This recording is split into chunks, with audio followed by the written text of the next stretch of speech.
Bonjour à tous, donc dans cette vidéo nous allons parler de la différence entre var, let et const. C'est parti. Alors il faut savoir qu'avant l'arrivée de l'ES6, donc en 2015, nous avions uniquement une seule façon de déclarer nos différentes variables. Donc c'était avec le mot-clé var. Et bien ici, je vais vous montrer donc qu'il vaut mieux utiliser let et const plutôt qu'utiliser var. Et on va voir pourquoi.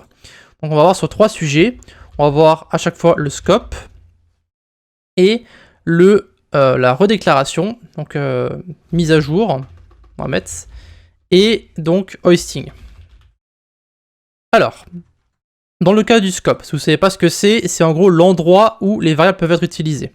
D'accord ? Une variable var peut être déclarée soit globalement, soit localement, dans une fonction. D'accord ? Donc, par exemple ici, si je crée une variable x et que je mets salut, eh bien, si je mets function foo, par exemple, ici nous avons les deux scopes différents, donc y égale bonjour. Voilà, donc ici vous avez les deux possibilités, vous avez le scope global et le scope de fonction de notre variable.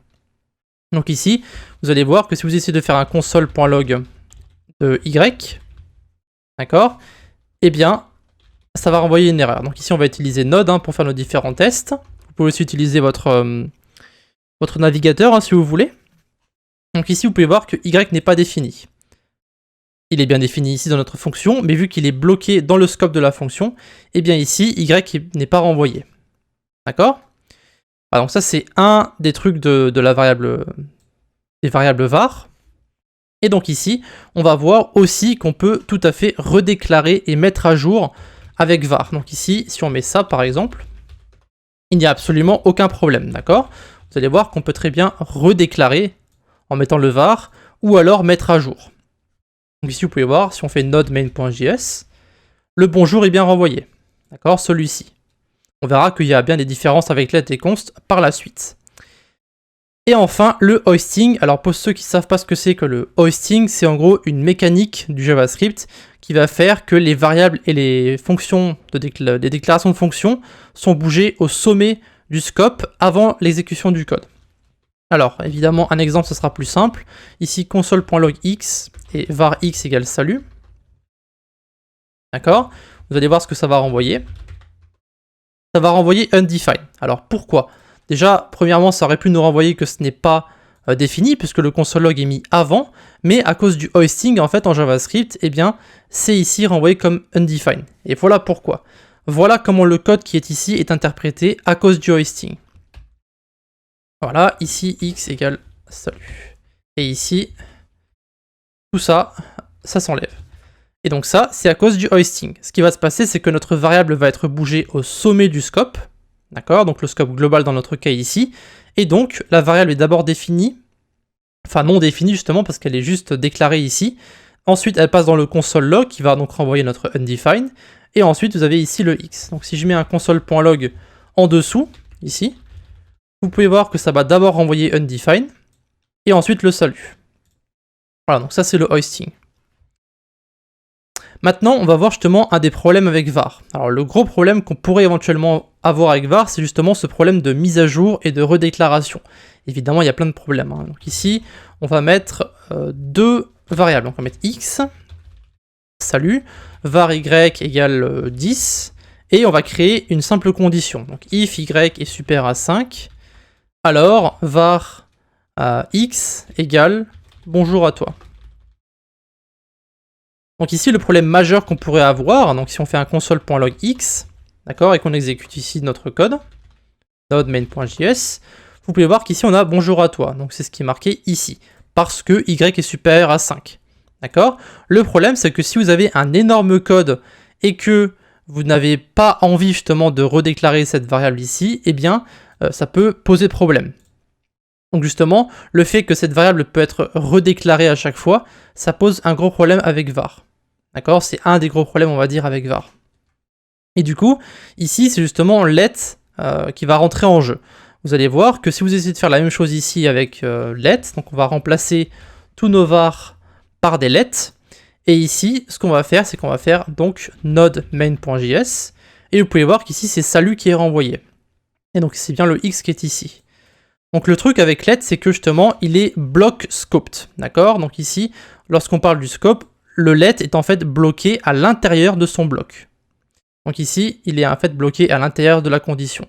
Ce qui veut dire que si j'enlève mon let x qui est au sommet, et que je veux uniquement utiliser celui-ci, il faut savoir que ça, c'est possible avec var. D'accord? Par contre, si j'essaie de le faire avec let, vous pouvez voir que c'est marqué que x n'est pas défini. Et ça, c'est parce que le let est bloqué dans son bloc de code. Il ne peut pas être utilisé en dehors. Et donc ça, c'est une des premières différences entre var et let. Aussi, pour revenir à ce qu'on voyait avant, donc let x égale salut par exemple, et let x égale bonjour. Alors, il faut savoir que... Alors, ah oui, j'ai mal écrit, ok, hop. Voilà.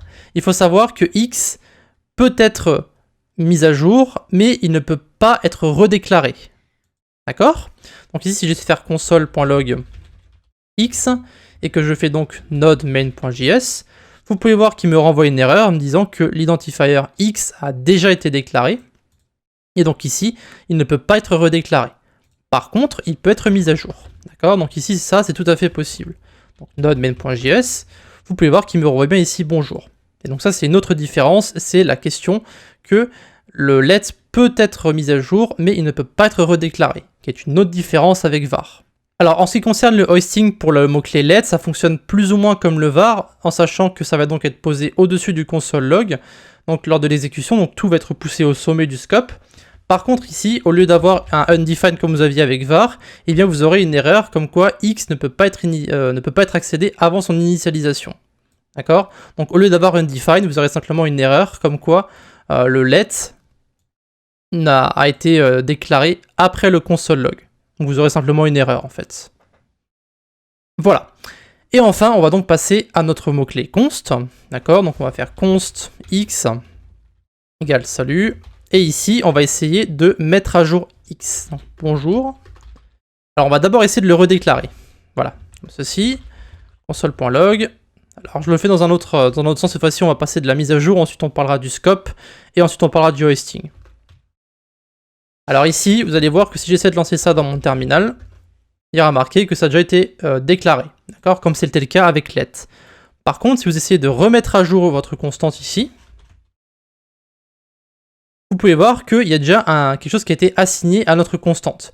Ce qui veut dire que non seulement vous ne pouvez pas redéclarer le mot-clé const, mais vous ne pouvez pas le mettre à jour. D'accord? Donc const veut dire constante, ce qui veut dire que c'est quelque chose qui ne va jamais changer. Par exemple, on pourrait penser à pi, par exemple, qui ne changera jamais sur 3.14, quoi qu'il arrive.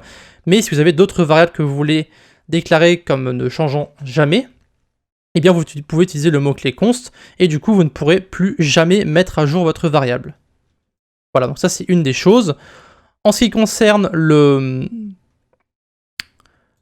scope, ça fonctionne exactement comme let, d'accord? C'est bloqué, c'est block scoped, d'accord? Donc c'est exactement la même chose qu'avec let. Donc ici par exemple, si je crée un if, d'accord, et que je mets, alors je vais mettre du coup un let y égale 5. Du coup, si je mets ici y supérieur à 3, voilà, on va enlever le x qui est ici. Et ici, si je mets const x égale bonjour, et que je mets un console.log x, vous allez voir que ça va fonctionner, d'accord? Parce que ce console log ici va prendre celui qui est au sommet, et ce console log qui est ici va prendre celui-ci. Donc en fait, vu que notre constante est bloquée dans son scope, vous allez voir que ça ne va pas faire d'erreur. Donc vous avez d'abord bonjour et ensuite salut. D'accord, donc d'abord celui-ci et ensuite celui-ci. Donc ici, vu que notre constante est bloquée dans le scope de la condition, eh bien ça ne pose pas problème. Donc c'est exactement la même chose que pour let. Et enfin, en ce qui concerne le hoisting, eh bien c'est exactement la même chose que pour let. Il faut savoir que ça sera poussé au sommet du scope quoi qu'il arrive, mais vous aurez un problème d'accès. Donc c'est plus ou moins tout pour cette petite différence entre les trois mots-clés. Encore une fois, n'hésitez pas à faire des suggestions pour le prochain hors-série.